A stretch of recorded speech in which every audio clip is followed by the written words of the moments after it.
Now let's send it down to Brendan Parker and Cory Sarich for tonight's Flames TV postgame show, presented by Original 16.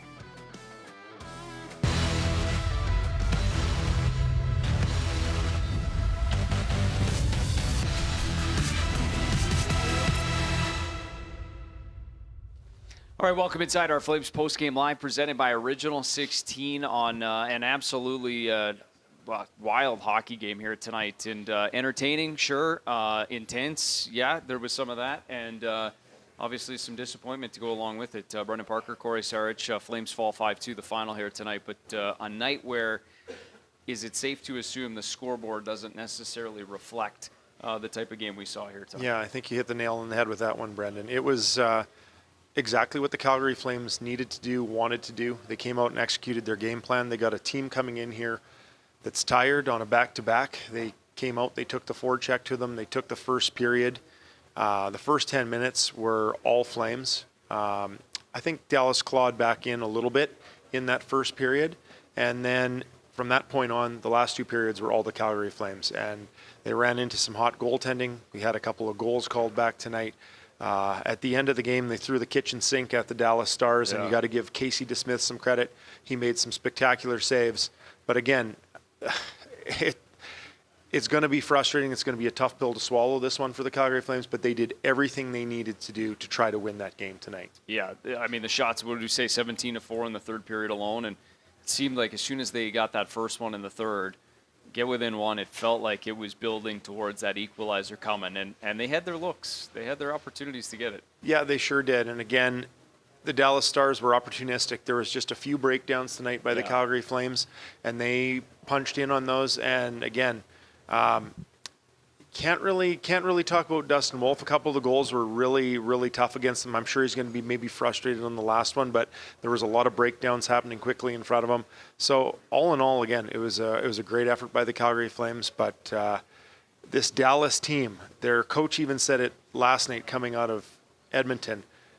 Disappointing. He was disappointed with their win because it was so ugly, and I don't think his message will be much different tonight, but somehow they come out of here with 2 points. It's crazy. If you look at it, back-to-backs, they get 4 points and don't feel like they've played anywhere close to their best hockey. Let's show you how it all goes down tonight and go through the highlights. That starts with a goal from the visitors. First period, Rupe Hintz is the beneficiary of a bit of a broken play that ends up with, a low 2-on-1 for the Dallas Stars, and they capitalize with Rupe Hintz. Yeah, and it was all Flames before this, and the Flames were actually in really good position. They might have made a jump like they were going on offense there, which allowed that little low 2-on-1. But again, these guys know how to score. They've been on fire. Robertson coming in here with a hat trick last night, and this line connects for the first goal. Hintz from his line mates Rantanen and Robertson. So after the Calgary Flames had thought they tied it before the end of the first period, this one comes in the second. Connor Zary had a goal disallowed. We'll get to those in a second, but this is a thing of beauty, and it's a guy that's feeling it. It sure is, and right before this, it's not going to show up on the tape, but Martin Pospisil popped somebody a ship before this, and just watch his work in front of the net right here. He takes out both of these defensemen. He's going to come hard to the net, cleans out Lindell, gets a piece of 44 there on the ice, and Kadri takes that space, and it's a beautiful shot. There wasn't much room up underneath the bar, but he found it right beside the head of Casey DeSmith, so 1-1 at that point, and then you get another close, kind of a different angle of it, but you can see just how little space there was right beside the noggin, but a confident guy takes that shot, he capitalizes. Here comes Dallas, and shortly after that goal, they get two in just over a minute span. The first one is pretty nice display of hands on the other side there by Wyatt Johnston. Yeah, he gets a little bit of space here. He has to be more contested going to the net, no doubt about it. He does make a great play, gets his own rebound and finishes, and that's he's a heck of a player. And we saw him score some goals in the playoffs last year. He's a real talent. Nicely finished, and obviously not much Dustin Wolf can do there. He made the first save, the rebound goes in, but this is the one just over a minute later, and kind of same type of deal. It's sort of feel like you're in a pretty good spot, and then suddenly it's a 2-on-1 down low. And again, I'm going to be a little bit critical. I was earlier tonight. These have to be defensive finishes. There's no way Matt Duchene comes out of there with 2 black jerseys and gets an opportunity to set up that goal. Same with Johnson. I thought he should have been contended harder to the net. The Flames, who played a very playoff-like game in the offensive zone, at times were just a touch soft in their own end. So 3-1 after 2, but this is the start of the third period, and you couldn't have drawn it up any better. A power play that carries over to start the third period, and Nazem Kadri, just shoot it. When you get the hot hand, just shoot it. He's got his second of the night and 30th of the season. And Flames special teams look good tonight. Their penalty kill was solid. Their power play had a lot of possession time, and they had a lot of great shots and looks directed towards the net, and they do cash in on this one, but the work that they've put in on their special teams has been showing as of late. But unfortunately, of the 4 shots that they gave up in that third period, 2 of them were on this sequence. The first one was stopped. Rantanen's there to clean up the rebound. So Hintz and Robertson, that line connects. Nice little feed there and tight from Robertson, but it's Rantanen that gets the. And it's crazy when a line is feeling it like these guys. And again, off the offense that they came off of last night, they had a pile of points and things are just going their way. And again, like you said, I think there were only, besides the empty netter in this one, 4 shots. 4 shots, yeah. So there's 3 of your shots from the period come in this sequence right there. The rebound, the initial shot, the rebound from Rantanen, and then the empty netter. That might have been the only time too that the Dallas Stars saw the Calgary Flames zone throughout that whole third period. In those 2 clips. Yeah. That's if you didn't see it, it was all Flames. Yeah, and maybe, I know we got Blake Coleman standing by. Can we just show, before we go to that, just show the 2 no goals? Because I think obviously that plays a huge part in this hockey game. At different times, you're looking at, 2 goals that are really, really, gray area. I would say like 2 decisions that could go either way. And, the decision room referenced the goal from earlier this season against the Boston Bruins. But they felt it was an on-kicking motion. It was called a goal on the ice, and then it was called back. What do you make of just these 2 that go against the Flames though? Zari I could see because he had to reach a little bit because he just wasn't solid in his path to the net with that skate. He had to reach forward a little bit, and then there's a little bit of a heel twist to kind of direct it. I can see that one, but this one here that we're looking at, Joel Farabee going to the front of the net. Yes, he grazes the blue paint. Yes, the goaltender, there's minimal contact there, and then he ends up outside of the blue paint. For me, DeSmith is allowed to get into position, make the save. He doesn't not make the save because of Farabee. He makes the save because Farabee's screening him, and that's what he's supposed to be doing. So for me, that second one should have been a good goal. I will give these Calgary Flames credit, though. They did not let that phase their game plan at all tonight. They came out, they got to work. They obviously impacted the game because of maybe a little bit of, well, obviously you're not on the scoreboard, but momentum-wise, the Calgary Flames stuck to it. Yep. And I thought they did as good a job as you can having goals called back at crucial times. 2 1-1 goals that don't stand, and so you had to find a third equalizer for it to actually count, and that's why you got the Kadri pointing to center ice, the one that did count. All right, let's get some reaction because obviously a lot of different parts to this game. Let's hear from Blake Coleman, one of the could-be, would-be goal scorers that ended up having his taken off the board.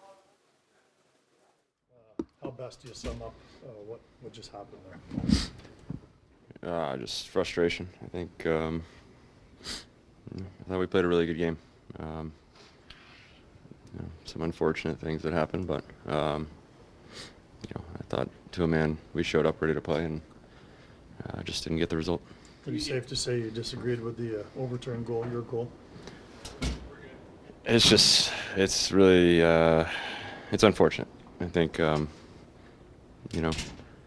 you got guys working their ass off out there and giving everything they got, and you got you're scoring goals, and you got somebody sitting behind a desk just making a judgment call that influences the game. 2 of them that I thought you could put those clips side by side with a ton of different goals this year, and you're going to get different answers on every goal. So that's the ambiguity of the sport, and there's sometimes they go in your favor and sometimes they don't, but middle of a playoff race, we're up 3-1 in that game with those calls going our way. So tonight was what it was. That you're not always going to agree with them. That's just the way the game is. But sometimes the consistency, especially with the foot stuff, it just seems to be nobody really knows. So I think a lot of hearts sank in this building when they saw what happened to Connor. How difficult was that for you to watch? Yeah, it makes you sick to your stomach. He's a great kid. He's a big part of our team. He's been through a lot. He worked hard to get back into the lineup and be a difference maker for us. And I haven't been in there yet to hear what's going on, but you know, it's where your mind goes after this game immediately. In your experience, games like this where you walk off the ice and the whole group feels like, okay, we played well enough, we deserved a different outcome. How do you kind of use that to make sure it's positive and not a gut punch moving forward? Well, like I said, I think calls were made that were out of our control today. I thought the things we could control, we did really well. We played a really good game, and you know, they've got some guys that can make you pay, and they didn't need a lot of chances to do it, but they put the puck in the net more times than we did. Do you feel like if you replicate this game, you had 107 shot attempts, I think, like this is that formula that you can use heading forward?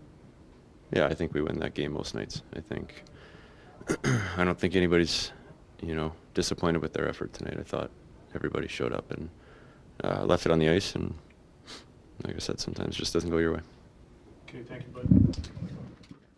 All right, you heard Blake reference where your thoughts immediately go after the game, and that's, of course, Connor Zarian. This was, you know, back against the Anaheim Ducks, where first suffered a knee injury, and unfortunately, you know, this one equally as bad, if not worse. Don't want to show it too many times, obviously.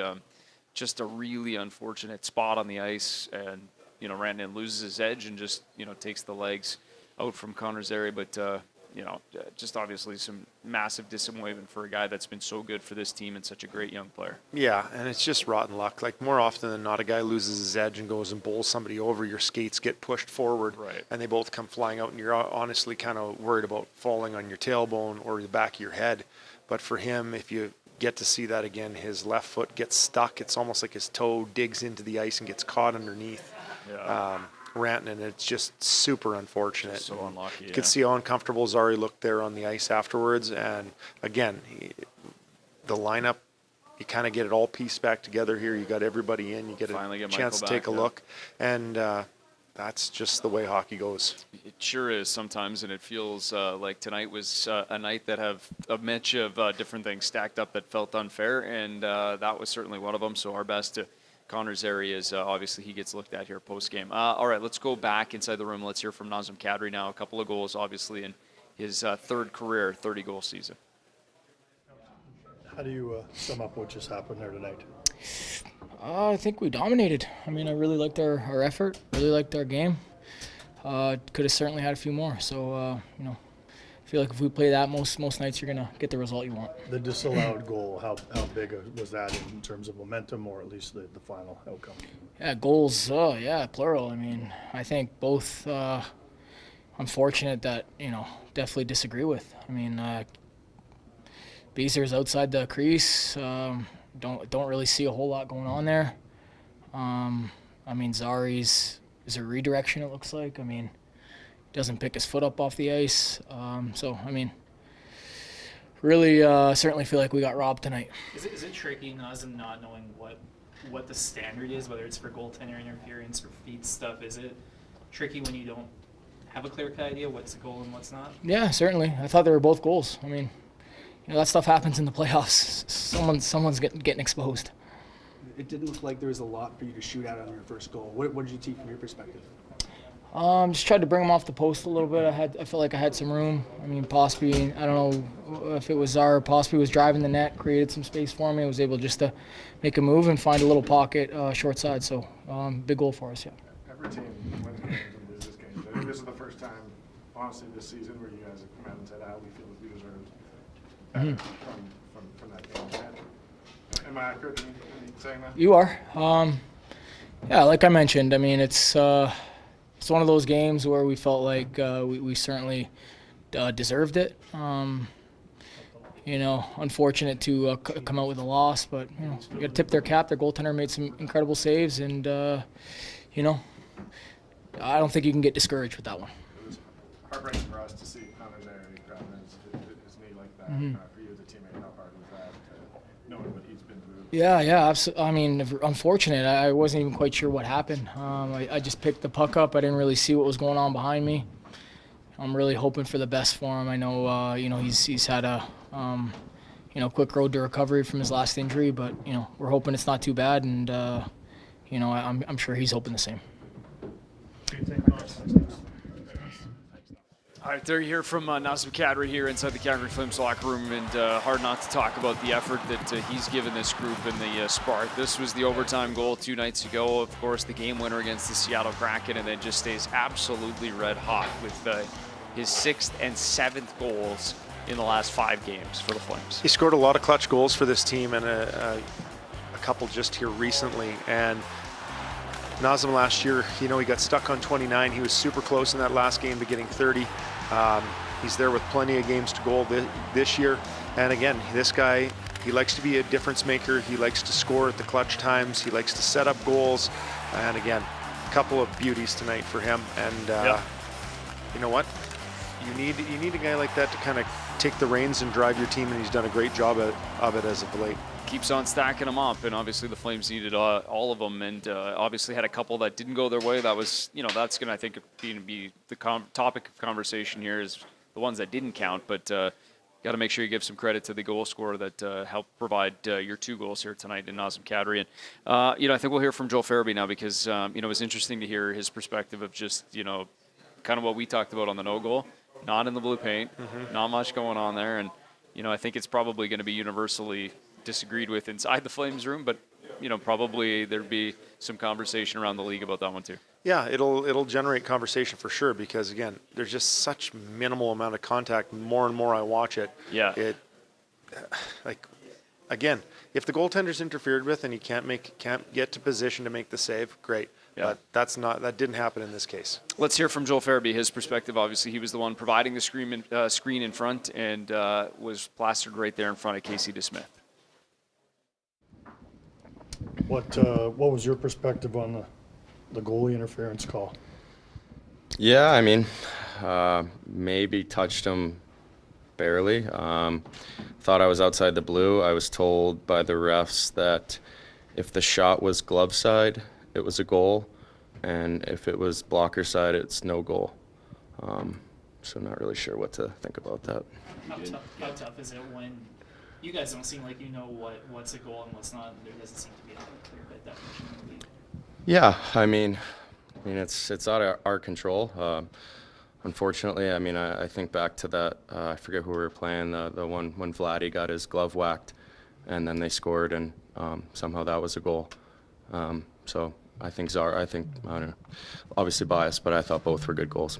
The blocker side, glove side thing you just mentioned, they didn't give you any further explanation on what that meant? I went up to the ref. I asked him just what was going on. He said I made initial contact, and same, that if it was glove side, it's a good goal, and blocker side, no goal.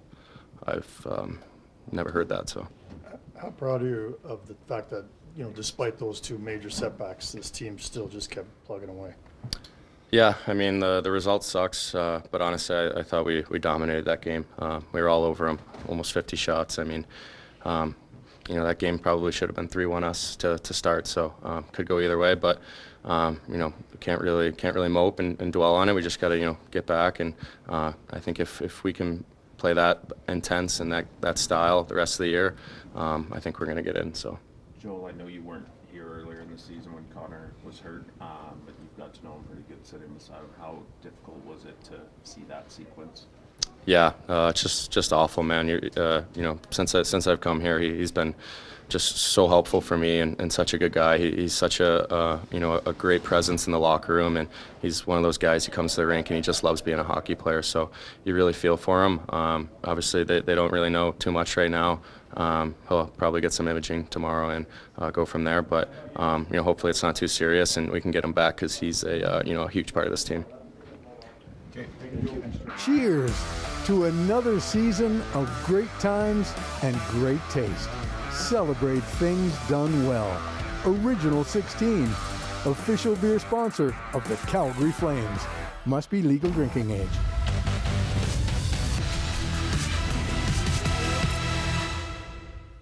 All right, Calgary Flames postgame live presented by Original 16. Brendan Parker alongside Cory Sarich. 5-2 the final here tonight. The Dallas Stars pull one out of the fire despite the fact the Calgary Flames produced what they thought should have been 4 goals. They only get credit for the 2, and unfortunately they're on the wrong side of it here tonight. Joel talked about just how they felt like despite all the setbacks throughout the course of this game, never really came off it. And then I think that's kind of what sets up our next, look at just all the chances they had in the third period and what was a very lopsided third period. But just, the fact that this team never let it, sway them the other way. No, they just kept pushing and pressuring. I was just shocked how the puck didn't go in the net for the Calgary Flames tonight. Casey DeSmith had a lot to do with it. This is a brilliant defensive play by Lindell, getting a stick on it. They blocked some shots. They fell in front of pucks. Dallas was desperate, but again, let's take a look at a couple more of these highlights. You can't. It's just all over it. It is, and this probably won't even do it justice, but there were pucks off a post tonight, crossbars. There's a couple that fell on the top of the net. I don't know if we'll get a chance to look at those. You had a couple that the defenseman picked out of midair to save for the Dallas Stars. So this game had a little bit of everything, but that one right there was a heck of a save by DeSmith. That's a $10. Yeah. Comes right out in front, and he just gets a chunk of his blocker paddle on it. That was the one that would have put the Flames within one with quite a bit of time left, and I figure that was probably his biggest save of the night. Yeah, for sure. Kind of put the exclamation point on it. 46 saves for Casey DeSmith. Let's hear now from. Oh yeah, sure. If we get time, let's just show you the three. Very rarely will a puck land on top of the net. We saw 3 tonight, and this is the sequence of it. First period, it's the top of the crossbar, but for all intents and purposes, the top of the net. Uyghur shot, and that was in the first. You got to give Steele credit right here. His hand-eye there to get that out of the crease too. Very impressive. This is the one that goes off of Kadri's chest, I think, and then goes over top of the net, lands on the back of the top, if you will, and then. I think you can see it just sort of, it's right there on top. And then the third one is, this is the impressive hand-eye as well. Yeah, I think it's Joel Hanley that's in the crease. This is going in the net, and he picks this thing out of midair, gets a little bit of backspin on it, gets it to somehow not go in that. Oh, yeah, sorry, Thomas Harley, thank you. Yeah. Jeez. Wrong team. Hanley and Harley. Thank you. I appreciate it. It's all good. We knew what you were talking about. Yeah, that was... Again, we thought that one was on the back of the net, but it wasn't. It was a very impressive play by the defender. Nice job there from Harley. I won't try his name again. Yeah. It's H.A. They'll get you every time. H.U. is Huska, and let's go to hear what he had to say post-game here. What did you make of that game? There were obviously 2 controversial goals held back that I'm sure impacted the final. Well, I loved our game. I mean, there was a couple mistakes we made on 2 of their goals, but I thought both called off goals were goals. So that's all I can. I'm disappointed, I guess, but I liked the way our team played tonight. I thought we did a lot of good things. Farabee said that he was told by the refs that if it had gone the opposite side, it would have been a goal, and both sides it was not. I don't know what Joel's conversation was. I'm sorry. Is it tricky when the standard and knowing what's goaltender interference or what's a kicking motion, when that varies? Is that tough for you? Yeah, that's the hard part. Like, you try to stay up on what's being called and what's not being called, and sometimes you think there's one that there's no chance that's going to stand. It stands. I mean, that's the hard part. I think probably for the players more so than anything, as to what is and what isn't. A goaltender interference or a kicking motion or something like that. Any word on Connor post-game? I don't have anything right now, no. I'm sorry. It looked like at least a couple times you had some long chats with the officials during stoppages. Were you given any kind of explanation for the rationale for the goal disallowals? Yes. I mean, they're forthcoming with what they saw and what they thought. So they were fine with that. Like I said, I felt from where I was, I thought they were both good goals. What's the takeaway on a game like this? Obviously, the loss is crushing, but you guys controlled the entire game, basically. Same as after a win, you move on right away. We don't have time to dwell on it, but I think what you'd like the team to recognize, most nights you play like that, you win those games. So we have to take a lot of the good that we did in tonight's game and make sure we bring that to the next game in Edmonton, and that's the most important thing. So we deserve better tonight. We didn't get it. It happens. Some nights you win games that you shouldn't, and it goes both ways over the course of a year. Our challenge is to make sure that our game in Edmonton mirrors this one, so we get ourselves back into the winning column again. Right, I understanding that you don't have an update to see Connor clutching his knee, laying on the ice for the second time in this season. How difficult is that?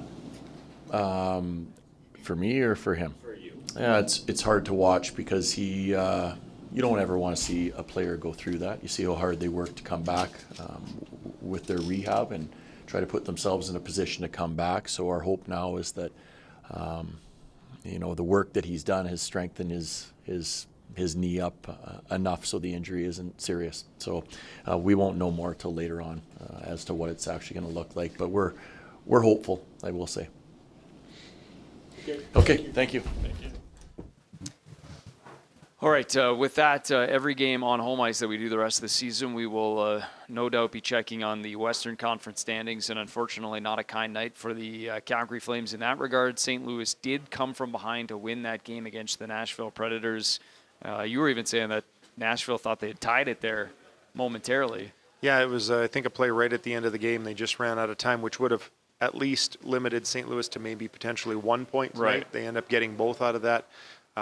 You had Vancouver sneaking one out of Long Island last night. Yeah. And the opponents aren't letting up. Nope. And Winnipeg is the only team that's clinched, but it should be noted because the fact that Minnesota's crawled back down a little bit closer to St. Louis, they too also won tonight against the Washington Capitals. So all the teams at the top of the board have took care of their own, and now there's a little gap there, but Calgary still has 3 games in hand on the St. Louis Blues, which would draw them even if they could obviously pick up wins in all 3 of their remaining games. But now you kind of look at, I think we had this stretch in terms of strength of schedule circled on the calendar in terms of what was left. And you got Dallas tonight, but obviously Edmonton and Colorado upcoming. And you just sort of know that this is going to be maybe their firmest test the rest of the way. Yeah, they've got a few teams like San Jose. I'm not going to take anything away from them, or Anaheim, but teams that are out of the playoffs a little later on in the schedule. Yeah. But right now is a very crucial time. The Edmonton Oilers, they're without their 2 premier players, without a goaltender currently. Yeah. I think this is one, you got to get focused and you got to get after them. They lost to Dallas. I believe they're getting beat up pretty well tonight. Yep. So this is the team. That's your next task. And like Ryan Huska said, there's nothing you can do about this one now. Yep. So focus on the next one and get ready. Put that same game on the ice against the Edmonton Oilers, you got a pretty good chance on Saturday night, which is the next test for the Calgary Flames up in Edmonton to start that 3-game road trip. As for tonight, disappointing, a little bit frustrating, and certainly one that you have to move on from quickly here against the Dallas Stars. 5-2 the final this evening, despite a couple of goals called back. For the Calgary Flames, they fall, but they got a chance to look ahead to the Edmonton Oilers, who are trailing 5-0 right now to Seattle on the road. So the Flames and Oilers will round out the Battle of Alberta on Saturday night. The next home game comes your way next Thursday when they welcome the Anaheim Ducks to town. 7:30 start and just a handful of home games left on the regular season schedule. Thanks for watching Flames Postgame Live, brought to you by Original 16. That'll do it for us. We'll see you next Thursday back here at the Scotiabank Center.